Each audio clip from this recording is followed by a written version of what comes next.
Due to the graphic nature of this podcast, listener discretion is advised.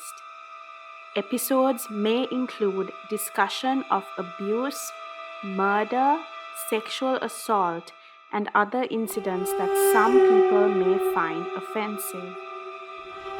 We'd advise extreme caution for children under 13. The headlines read loud and clear. Maureen's eyes welled up with tears as she read. She could not believe that even decades later, the horrors she went through as a teenager could repeat itself. That history would repeat itself. This time, the victim wasn't as lucky. Maureen wouldn't call herself lucky. She was lucky to be alive after what she endured, but she didn't feel alive. Even 3 decades later, since her encounter at the age of 15, the terrors of her childhood still haunted her. Insomnia crept up to her every night as she recalled the ghosts of her past. And now it's happened again. This time in the year 2021, in the quiet village of Delgoda, Gampaha. 36-year-old Farah believed that her 9-year-old daughter, Fatima Rifka, was possessed by a demon. She, upon the recommendation of her neighbors, decided to take her to the home of a village exorcist based in the village of Megahawata. The village exorcist was known throughout the area for her powers of expelling demons. Yet there was much controversy surrounding her services. She had a history of her own. Her exorcism attempts had previously led to both physical abuse and mental trauma. Farah had visited the exorcist's home on February of 2021 with 9-year-old Fatima Rifka. The exorcist proceeded to pour oil on the head of the child and began to hit little Rifka with a cane over and over and over again, in an attempt to chase away the demon that they believed possessed Rifka. Residents of the neighborhood heard the child's cries for help. They rushed to the scene in an attempt to save the child from this ritual, yet they were too late. 9-year-old Fatima Rifka lost consciousness during the cruel ritual and sadly passed away upon admission to hospital. Both her mother and her exorcist were arrested for the death and abuse of the young child. The tragic death of little Rifka made worldwide news. So did the cruel acts of her abusers. Witches, shamans, and exorcists, otherwise known in Sri Lankan culture as Kattadiyas, are often approached by vulnerable people looking for answers. And it wasn't just voodoo or shamanic rituals that preyed on the vulnerable. It was religious leaders as well. Sri Lanka alone had seen religious leaders such as Matthew Pearce in the 1970s, who was said to prey on vulnerable women at his healing services at St. Paul's Church, Kinsey Road. Father Matthew Pearce was an exorcist who would sexually abuse young girls that he would perform exorcisms on. And he was just one of the few religious leaders who were caught in the act. Maureen put down the newspaper she was reading. She had relived enough of her trauma for one night. She glanced at her clock. It was 1:13 a.m. and Maureen's mind still raced at 1,000 miles an hour. She was having flashbacks. Maureen was only 15 years old when the unspeakable happened. It was December of 1991 when Maureen set off to her family's ancestral home in Kalmune, 44 kilometers away from Batiklo. Time spent at their estate in Kalmune were where the 5 siblings spent the happiest of their childhood. Maureen and her siblings soon settled into their shared rooms in their family home. The first week of December was when their family would huddle at the kitchen table, playing Christmas carols, while they helped their Nana cut fruits for her Christmas cake. This year was no different. That is, until all hell broke loose. It all began 3 days after their arrival. During an afternoon nap, Maureen woke up to a loud thud. She opened her eyes and gasped as she saw a young boy peer at her through her window, yet scurried away as soon as he noticed she had awoken. Maureen screeched, jumped up from her bed, and ran after the queer figure, trying to identify who it was. The boy jumped over the wall of their home into the adjoining house, and Maureen called out to her neighbors, trying to warn them. She raced to her Nana and told her what had happened. Her grandmother, though disturbed, calmed her down and assured her she would check with the neighbors. Murthy Vendati Nona, said Sandhya with a haughty expression on her face. Sandhya was recently employed by her grandmother. The children disliked Sandhya as she was often nosy, and they would catch her rummaging through their belongings.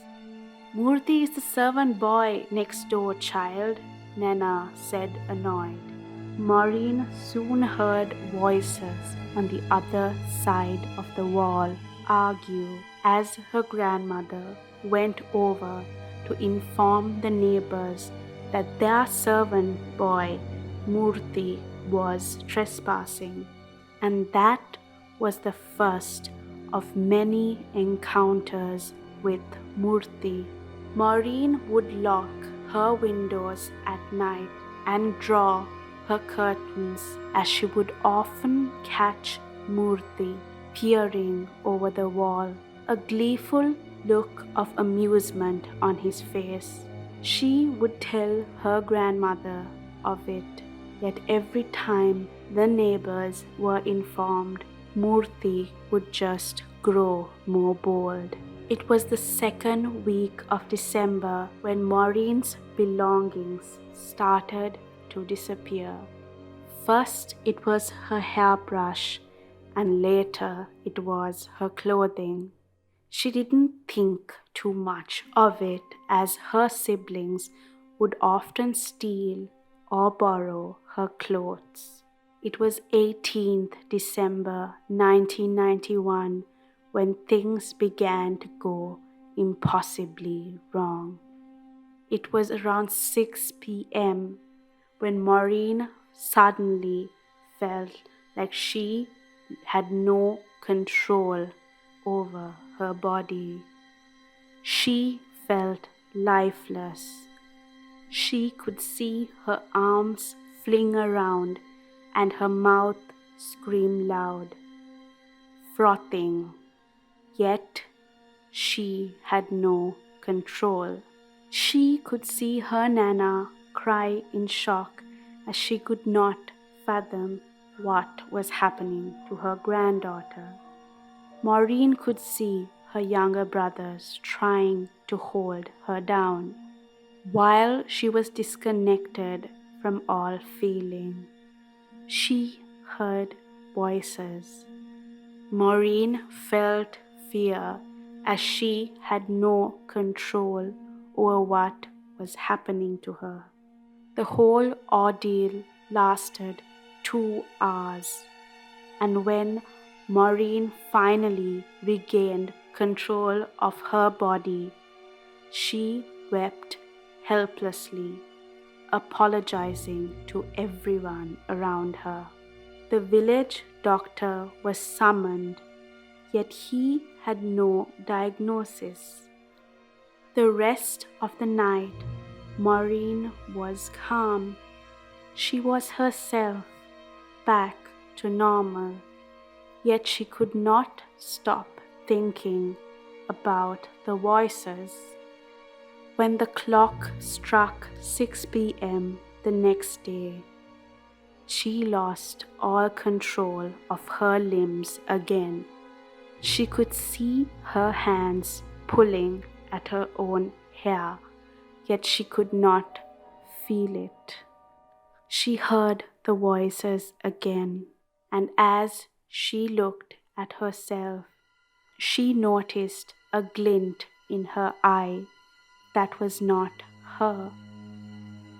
Rumors crept around the village about Maureen's possession. Maureen would lock herself in a room at 6 p.m. every day, waiting for her usual fit of rage, and every day, like clockwork, she would lose control. She would hear the voices. She would see a glint behind her eyes. Her grandmother was upset as no doctor could diagnose what was wrong with Maureen. It wasn't long until the truth behind Maureen's condition began to unravel. Maureen's brother Brian was buying groceries at the corner shop one afternoon when he heard his grandmother's servant Sandhya and Murthy giggling near a parked bike, scheming with their friends. What Brian overheard shocked him. Brian hurried home to tell his family of the conversation he had just overheard at the market. The story was finally out. Murthy had bribed their servant girl, Sandhya, to steal a strand of Maureen's hair from her hairbrush. Murthy was attracted to Maureen and wanted her to fall in love with him the wrong way. Yet, as he was just a servant boy, Maureen didn't look his way. So Murthy devised a plan. He took her strand of hair to the village shaman or Kattadia to charm her into falling in love with him through black magic. Yet his charm had gone wrong and Maureen had been cursed. A curse of grave effects. The curse of possession. Maureen's grandmother fired her servant Sandhya immediately, and she left in a fit of rage of her own. As Sandhya left their home, she yelled out to them in Singhali's filth. 6 p.m. came around, and Maureen this time was cursing, frothing at her mouth. Her grandmother had called the priest at her church, who rebuked the evil spirit that came with her curse. He sprinkled holy water on Maureen, and Maureen screamed as the entity left her body. 1 hour later, Maureen was back to normal. This time, Maureen felt a whole lot lighter. She rested through the night peacefully until she heard a knock on her window. She jumped up from her mattress in fear. Her windows were locked, but the knocking grew louder.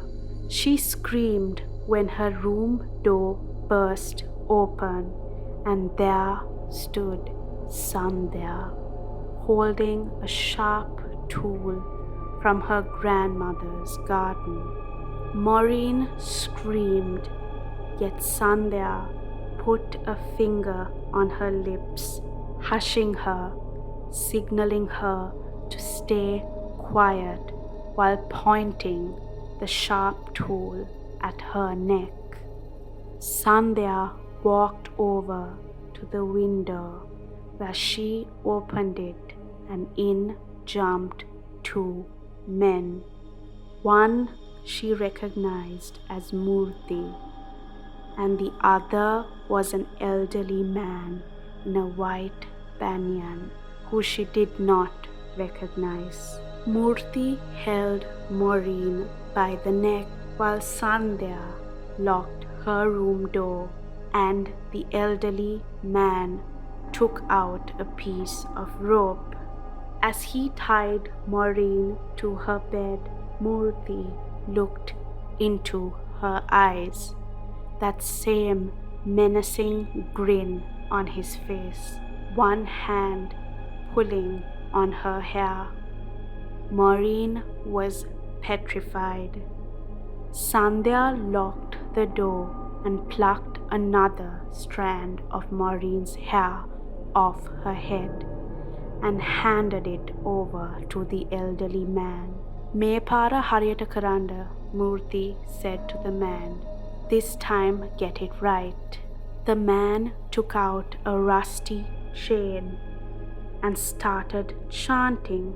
Maureen cried out in pain as he struck her ankles full force with a heavy rusty metal chain over and over and over again whenever he would end his chant. Her strand of hair was tied up with a piece of thread and fastened onto Murthy's wrist. By the fifth chant and beating, Maureen was in unbearable pain, half unconscious. Suddenly, the man's chants stopped, yet she could hear screams, voices. She heard the elderly man scream, "Ambo, Ambo." She felt someone stroke her cheek and heard Brian's gentle voice beside her before she passed out. Maureen woke up 2 days later in a hospital recovering from her ordeal. She was thankful her younger sister saw Sandhya entering her home and rushed to tell her brothers, who, upon discovering their sister's room was locked, devised a plan to burst through the door with the rest of the villagers, so their family would not be outnumbered. Murthy explained to police that he did it for love. Since Murthy's first attempt at a charm to make Maureen fall in love with him went horribly wrong and cursed her, the trio devised a plan to break into Maureen's home, chase the demon who had inhabited her during this curse, and attempt to charm her a second time so she would fall in love with Murthy. Maureen was the lucky one. "I am the lucky one," Maureen would tell herself every night after she locked up her home. "I am the lucky one," she would tell herself after every sleepless night. "I am the lucky one," she would tell herself as her demons came back to haunt her every night for 30 years. "I am the lucky one."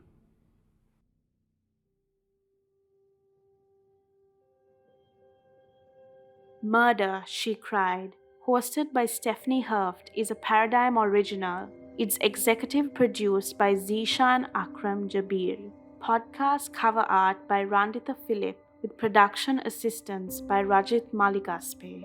This episode of Murder, She Cried was researched, written, and fact-checked by Stephanie Herft. To hear more from me, follow me at Steffi Herft on Instagram and TikTok.